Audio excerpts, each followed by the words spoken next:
Om Sahana Vavatu Sahanao Bhunaktu Sahaviryam Karavavahai Tejasvinavadhitamastu ma Vidvishavahai. Om Shanti Shanti Shanti. Om Samasta Jana Kalyani Niratam Karunamayam Namami Chinmayam Devam Sadgurum Brahma Vidvaram. Hari Om, salutations to all. So, last time we saw introduction about sadhana, and we saw different types of sadhana are there, levels of sadhana are there. Certain sadhanas are preparatory means and certain sadhanas are the direct means. So, we also saw about various aspects in sadhana, that how it is to see these four aspects we saw. No? Sadhak is the seeker, sadhana is the means, sadhya is the goal, and the siddhi is when one attains that goal. Now, we also saw about this, that the purpose is to make the mind sharp and subtle, and intellect sharp and subtle, mind has to be pure, body has to be healthy. So all this alignment happens through the sadhana. We saw different types of sadhana, so broadly categorized into direct means and preparatory means. Direct means is reflecting, listening, reflecting and contemplating. The rest are the preparatory means. In that broadly we saw karma yoga, upasana, those are the sadhanas which in general we say the Vedas are classified like that. Karma kand and then upasana, then the jnana kand. Today we will learn about a specific sadhana. So each session we saw, we will be doing a certain sadhana, we will learn about it, and that will be a different part in each class, and then there will be something which we will constantly be practicing through the sadhana session. So today's specific sadhana is for what we call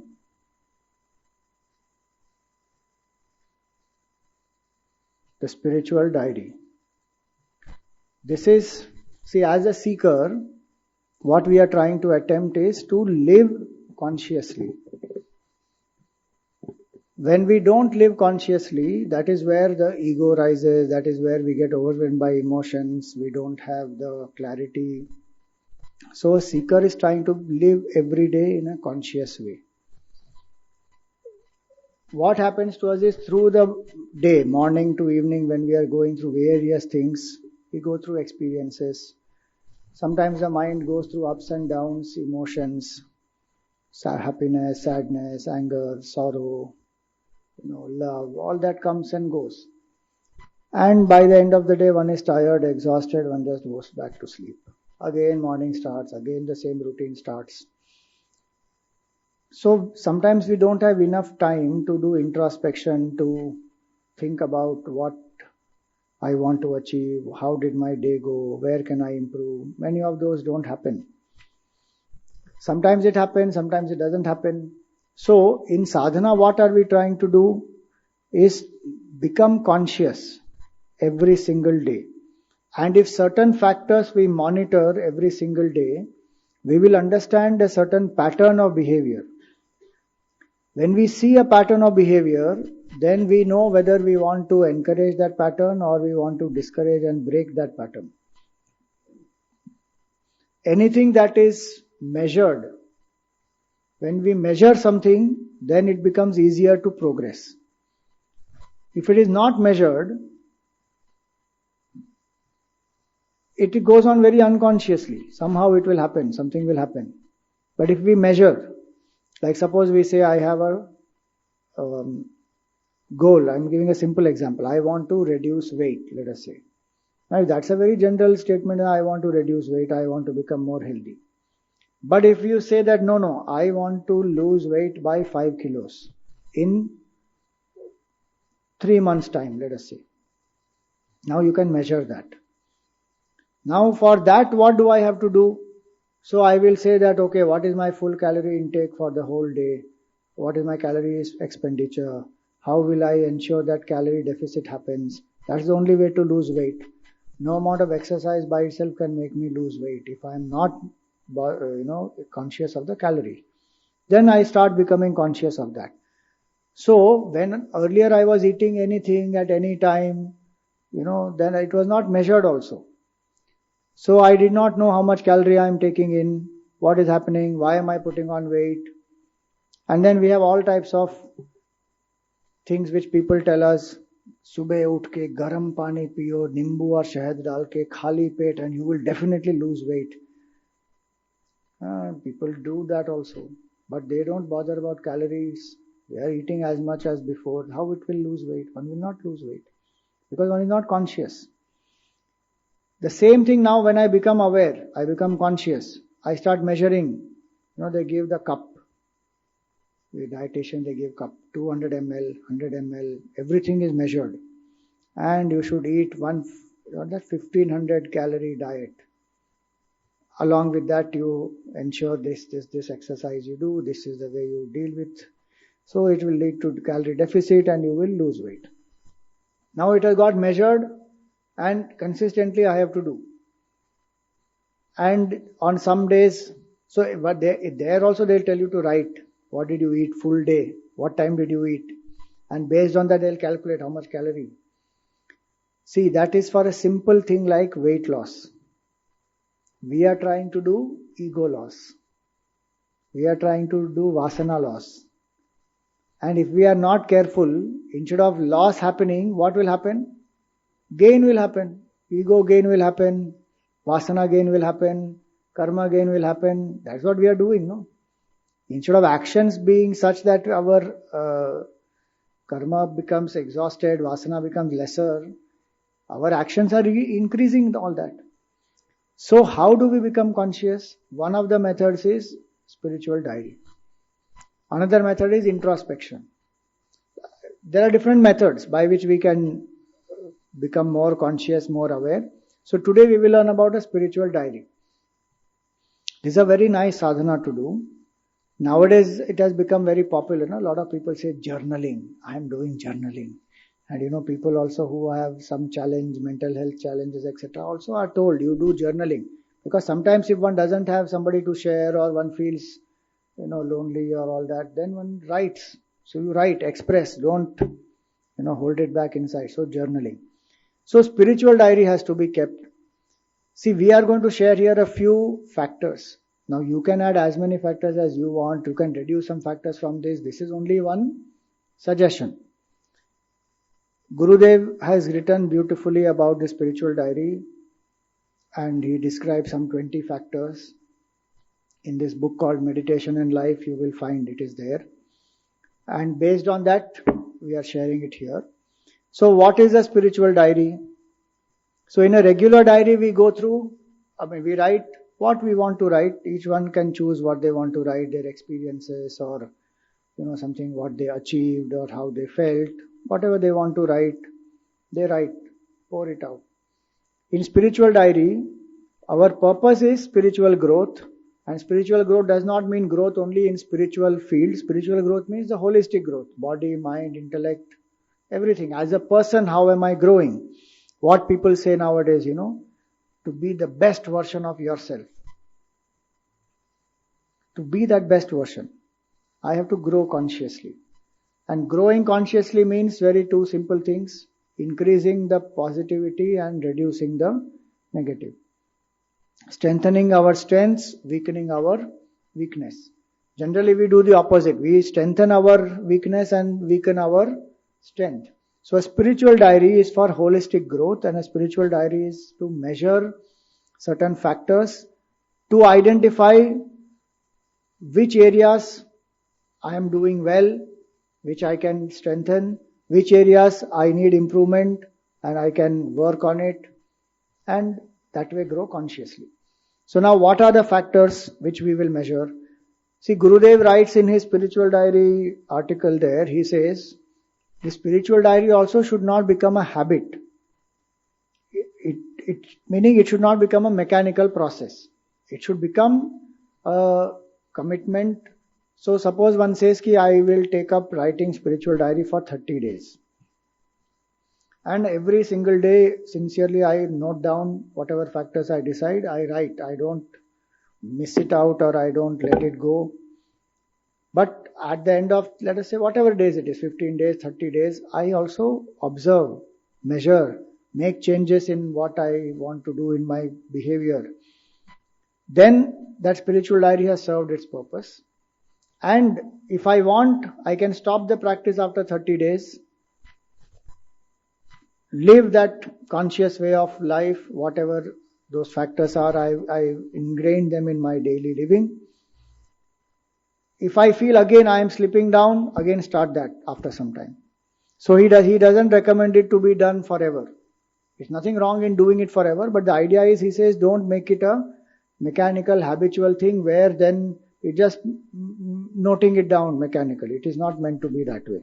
Like even when we do this blood pressure, now when people measure the blood pressure, then what happens? They are measuring that blood pressure to understand some behavior pattern and which time of the day, why the pressure is shooting up or going down, and then what can be done about it. It is meant for that. Otherwise, what happens is, many times the spiritual diary itself becomes an escape route, where one writes down everything and one feels I am doing very well, I don't need to do anything else. Or one writes mechanically, one doesn't analyze, one doesn't want to see. Because the fact will be, it will show, it's like a mirror, it will show everything. Sometimes people don't like when they see that. So they stop writing. They won't finish for 30 days. So sometimes that will happen. Sometimes one understands that, okay, there are more areas of improvement, so one doesn't feel so great about oneself. So after 30 days one stops.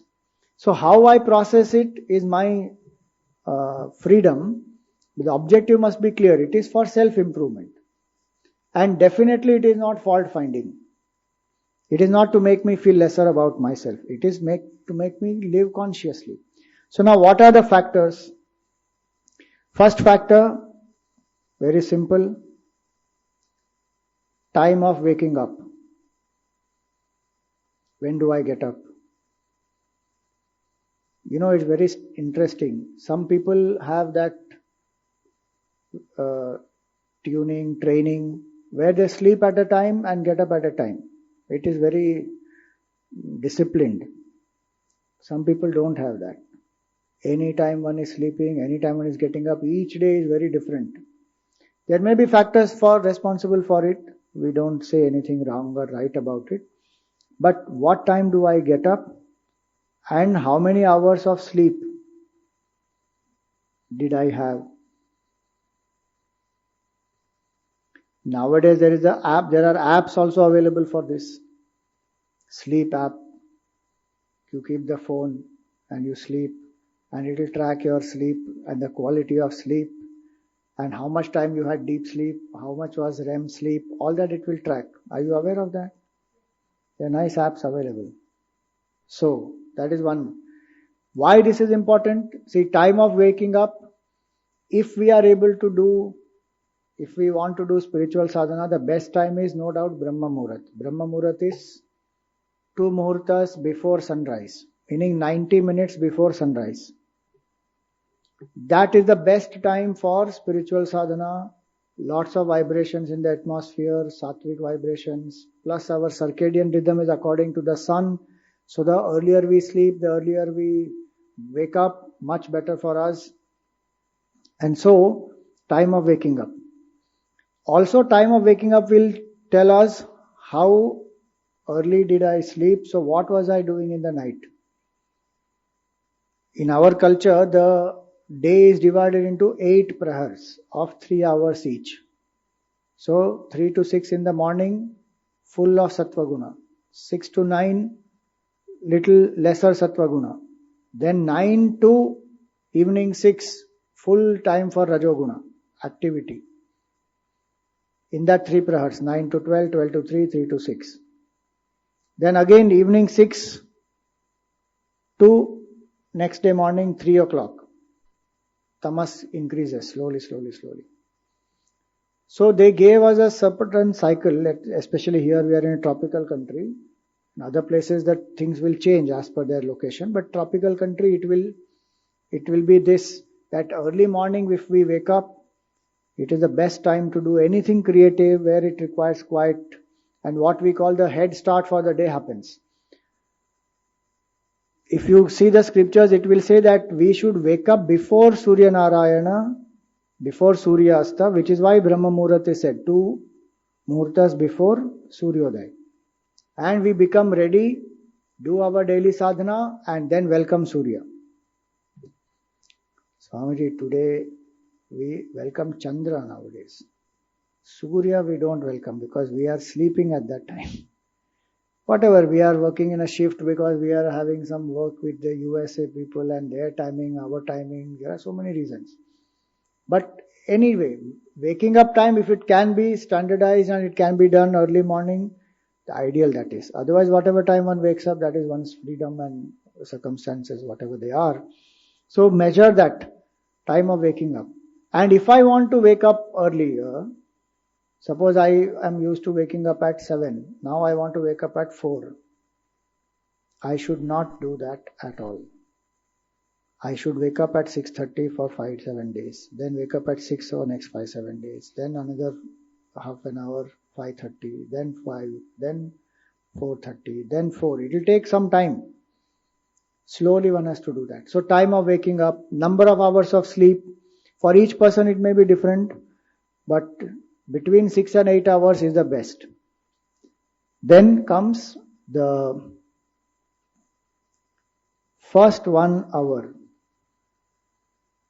What did I do? First 1 hour. The best time of the day for us is that first 1 hour. In that, did I do something transactional only? Or did I do something creative? Did I do something spiritual? Did I do something which is where I'm learning something? That's the best time. Most receptive the mind is. And so first 1 hour, what do I do? If possible, avoid anything which is technology oriented. Nothing wrong with using technology, not a problem. But don't get lost in the phone and the screen and the TV and the iPad and then start doing something which is urgent and work and all that. That can come little later also. If I am getting up early, I am getting a head start of the day, then might as well use. See, the mind is most conducive for molding at that time. First 1 hour of the day, how I wake up, what do I do? Just like for body we eat food, like that meditation is for the soul, prayer is for the soul. First 1 hour of the day, if I nourish that, if I strengthen that connection with Bhagavan or self or whatever is my understanding of the higher reality, that sets the tone for the whole day. One becomes strong, spiritually anchored. That is a very important aspect. So one aspect is this. What do I do in the first 1 hour? Then, do I do any form of exercise? This is very important again. For a spiritual seeker, one falls into tamas very easily. Even a great master like Swami Taponji Maharaj, very great Vairagi he was. He is the guru of Swami Chinmaya, staying in higher regions of Himalayas, Uttarkashi, Gangotri, Gomukh, and he has wandered across the Himalayas on foot. Never came down below Rishikesh. Once he went to Himalayas, he never came down below Rishikesh. Even such a great master, absolute Vedantin, every morning he used to wake up, do pranayam and go for a walk at least 40 minutes to 60 minutes every day. Tamas has no place in a spiritual seeker's life except sleep. Where it is required, tamoguna is required for sleep. Otherwise, when we don't do exercise, there are so many challenges that come. It's not only about physique, it's a basic need for the body, for flexibility, for even certain hormones to be released, for feel-good factor in the mind also, for the muscle strength, for digestion, for so many things. It is all connected to exercise. So what is that form of exercise that I am doing? It can be yoga, it can be aerobics, it can be Zumba, it can be anything, weight training, cardio, whatever it is. But I need to do some exercise. You will see the quality of meditation changes. The quality of interactions through the day with people changes. And over a period of time when we have not done exercise, somewhere that lethargy, laziness, procrastination, heaviness, all that sets in. And it affects subconsciously also. We become more irritable, more anxious, more disturbed easily, all that happens. So what is the form of exercise?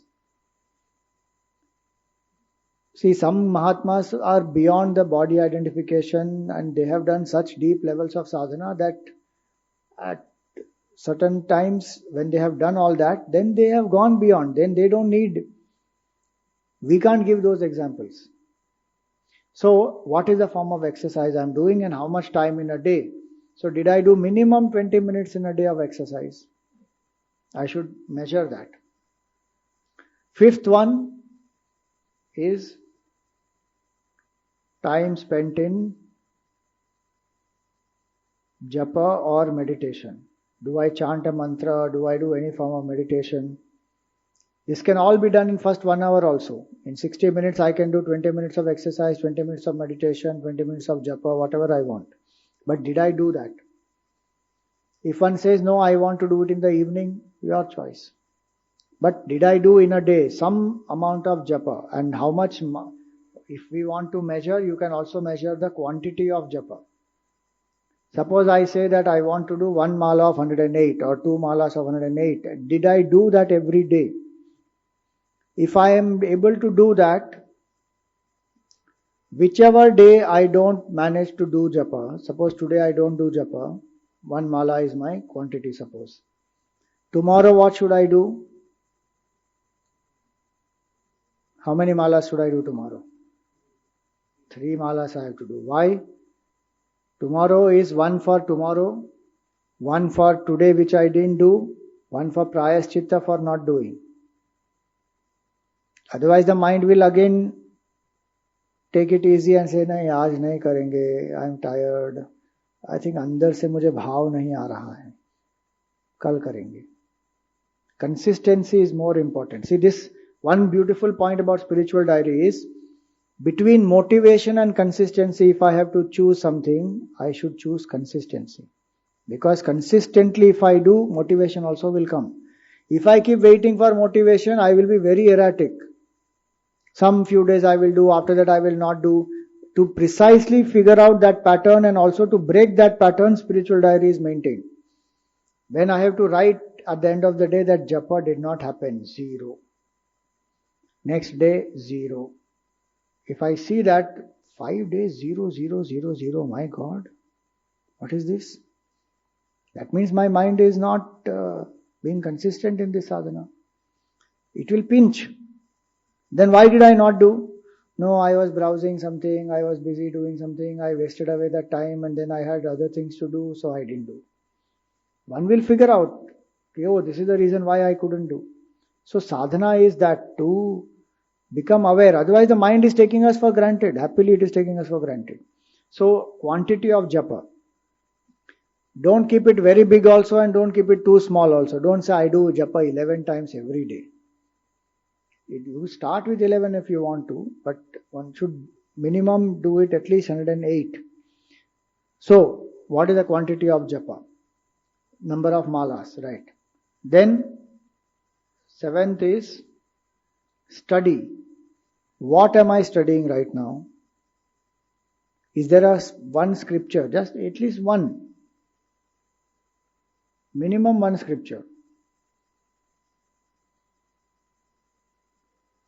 Or if you say any self-help book or anything else which you are reading, which will intellectually give a boost to the thought process, to clarity. If these 3 things we do now, I always give this formula. And that formula is what? T20. 20, 20, 20. In America they have 20-20 vision. That's the right vision. So that's 20, 20, 20. Meaning 20 minutes of exercise, 20 minutes of meditation or japa and 20 minutes of study. If 20, 20, 20 every single day I can do, 1 hour I have to spare for myself. That itself becomes difficult for so many of us, saying 1 hour, where will I spare? It's all in our head. First 1 hour of the day, if I can do this much, I am sorted actually. Rest of the things will happen easily. Our problem is we postpone this only. Any of this we will postpone. No, 20 minutes is not enough for me, Swamiji. I need to do at least 1 hour of exercise. And today, unfortunately, I got up late, so 1 hour is not available. So I think tomorrow I will do. So that's how we postpone exercise or japa or study on postpones. So study, which scripture did I study today? 20 minutes did I study something nice, maybe one verse of the Gita. Gurudev used to sign to people. When they used to go to him after the talk and go to him with your Gita, and he will sign one verse per day for the next 2 years. Repeat the dosage if the symptoms continue. He'll sign. Or he writes somewhere 2 verses in a day for 1 year. So the idea here is study in small doses. So if we want to measure, you can break up study into, one is the study, another is reflection. So what did I reflect upon? If I studied 10 minutes, did I reflect 10 minutes? If I studied 15 minutes, did I reflect another 5 minutes, 10 minutes? How much did I reflect?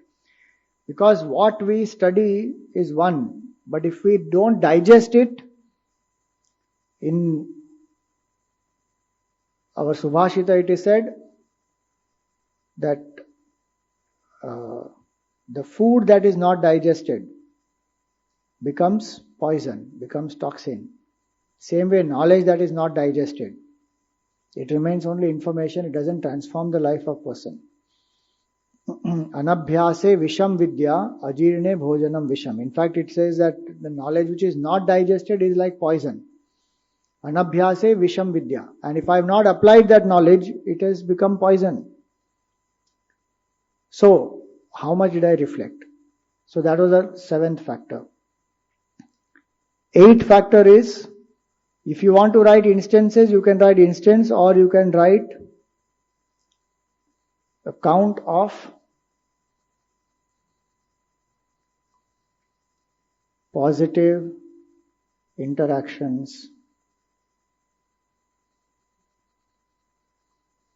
through the day, how many positive interactions I had. It's not exactly measuring the number, but it is actually measuring the major events in the day. Did I have something positive today? Which are the positive things?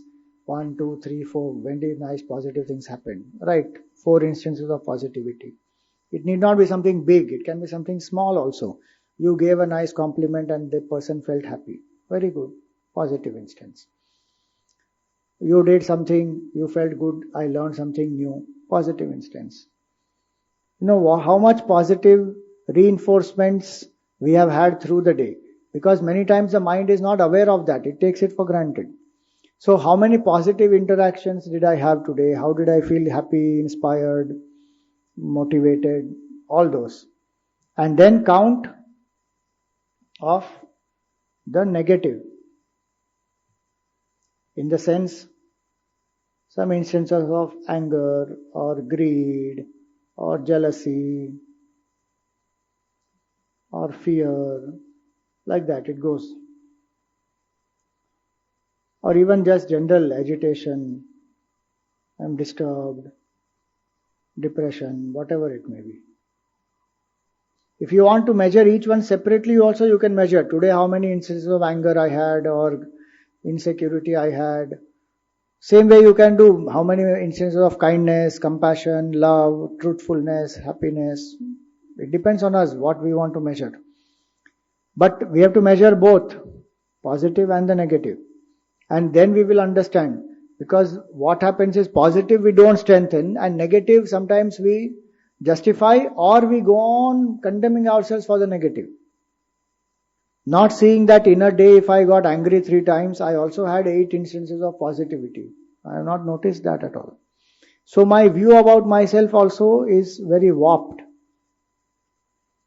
So many people go through this where we condemn ourselves. That's why in the Gita Bhagavan says, Uddhared Atmana Atmanam. If I'm a spiritual seeker, I should lift myself. I should not condemn myself.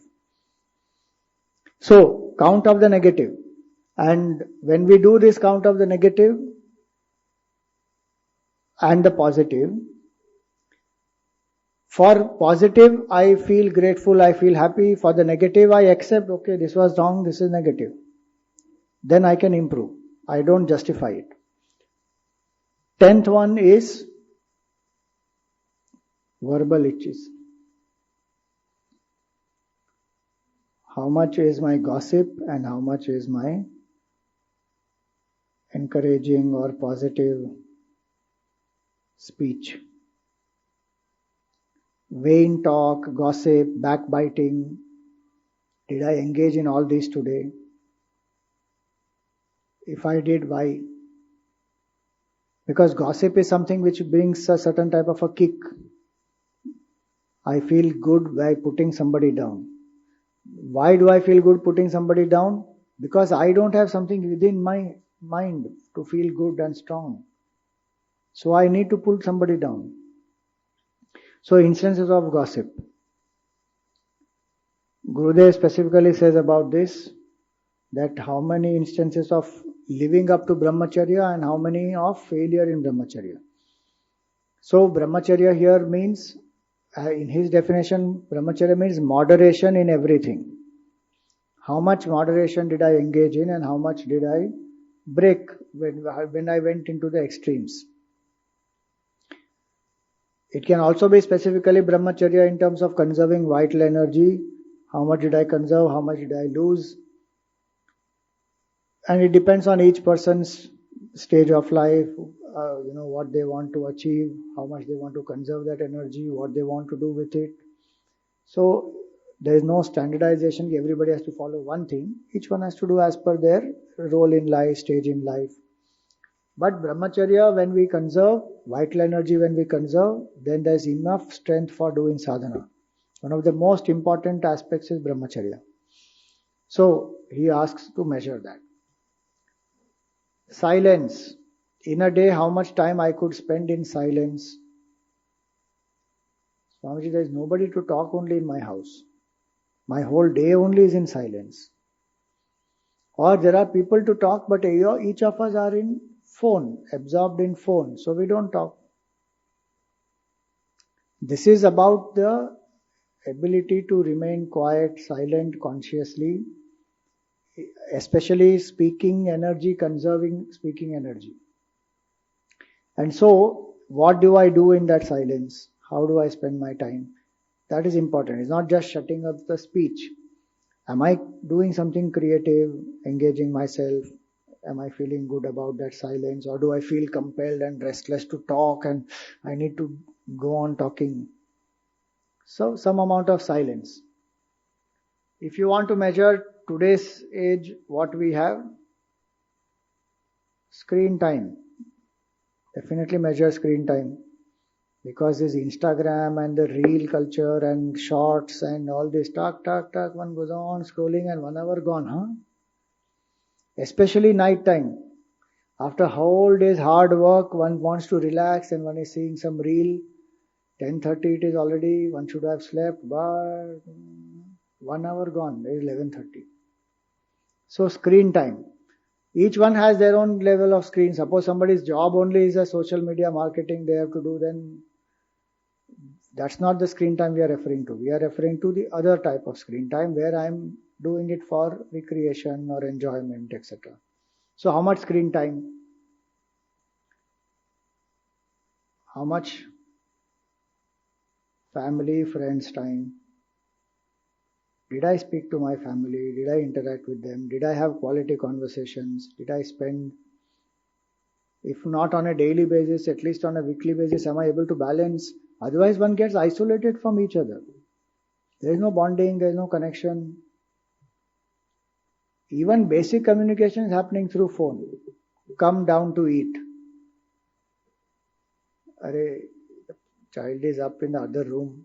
You can call the name and the child can come. No, one message. Child also sees a message, comes. Nowadays people do everything. Happy birthday also on message. Flower भेज दिया message पे. Bouquet, happy birthday. Cake और इतने सारे emoji डाल के भेज देंगे. अरे एक्चुअल केक एक दो ना, हम खाएंगे तो सही. Everything on phone. Writing तो छोड़ ही दिया.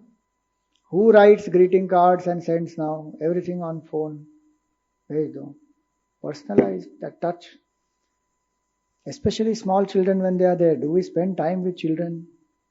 We are only lost in technology where they need maximum of our time, attention, personal thing, love, care. Grooming happens only then. Where it will happen with the technology. And now to ensure that the child is not, so the child is kept engaged, as soon as possible they teach the child technology, give a tab in the hand. Now the child is lost in that. Some growth will happen, there is no doubt, but there's so many other things that one can do. So what is the family time did I spend? 15 last 1 hour of the day.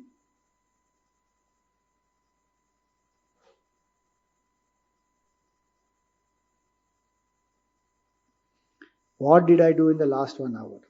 Because how I go to sleep is again very important. Because subconscious mind is opening up when we are going to sleep. Best way to go to sleep is remembering Bhagavan's name. Do japa and go to sleep. There is no other better way to go to sleep. People who don't get sleep, then they put on some sleep music and something and then, okay, sleeping pill one is taking or whatever. But keep doing japa and glide into sleep. That japa will continue in sleep. And definitely don't see some horror movie or some instigating serials and then feeling drowsy, go to sleep. We may feel that there's nothing wrong with that. Actually, there's a lot of harm because subconscious is opening up and all that is going inside. Why do we want to pollute the mind with all that? Listen to something nice, inspiring, do some japa, quietly, nicely go to sleep. So last 1 hour of the day, how did I spend? And what am I grateful for? Today, what am I really grateful for?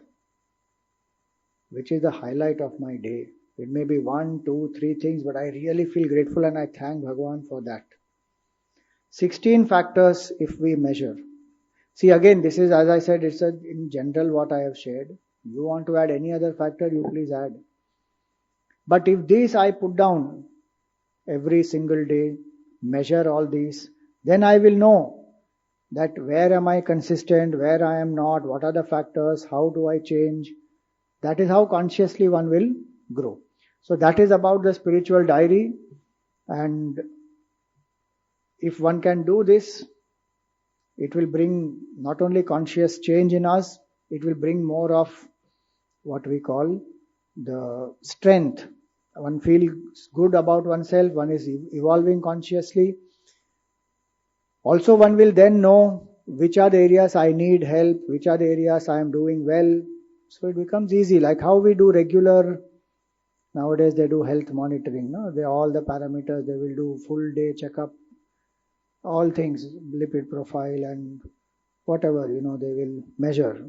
Heart also and kidney also and lung also and eyes also and dental also. One checkup, master checkup, once in a year. Like that we have to do this, full checkup. Once in a year will not work. Consistently you have to do 30 days, give some break, again start. So this is about today's sadhana, spiritual diary. You can get more about it from Meditation and Life. And let us see, if you want to maintain it, you can maintain for 1 week. And if you have any doubts, you can come back. We can discuss about it. Now today's practice sadhana, what we are going to do, last time what we did, prana vikshana we did, is breath observation. So prana is not air. Prana is not oxygen. Prana is vital life force. And that vital life force is present everywhere. It is not only in the air. It is that which enlivens this body, makes it strong. It is the fuel. Prana is the fuel that makes our interactions happen. Prana is that which connects the body and the mind. Every night we go to sleep, we dream.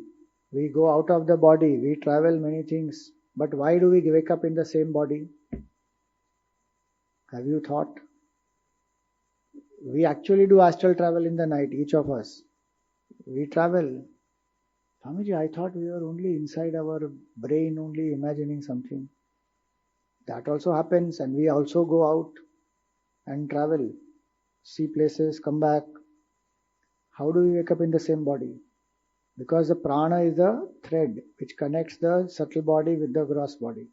So we wake up in the same body. And so this prana is a very, very powerful energy. It is the cosmic energy, divine energy in all of us.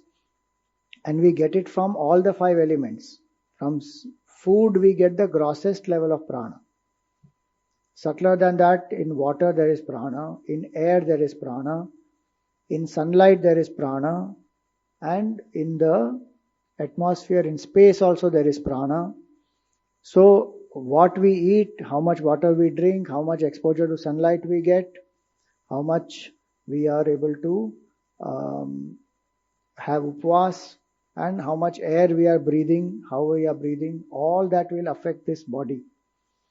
If I learn to control the prana, I can control the mind also. So prana vikshana we saw, by just observing the breath, the mind gets a focus and the mind comes into a certain rhythmic breathing. Now, today what we are going to do is, we are first going to breathe in consciously, slow, steady and deep breathing.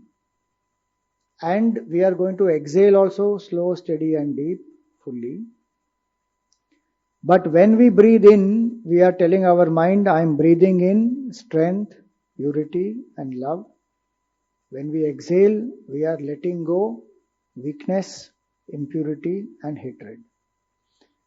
I am saying these 3, you are free to choose anything else if you like also. But the idea is that through the breath, we are actually taking in these, we are suggesting to the mind. Because the energy that goes in is not just energy, it is what Bhagavan says is, it is his energy. Tattejo viddhi mamakam, he says. He only has become this food which comes into us. Gama vishyacha bhutani dharayami aham ojasa.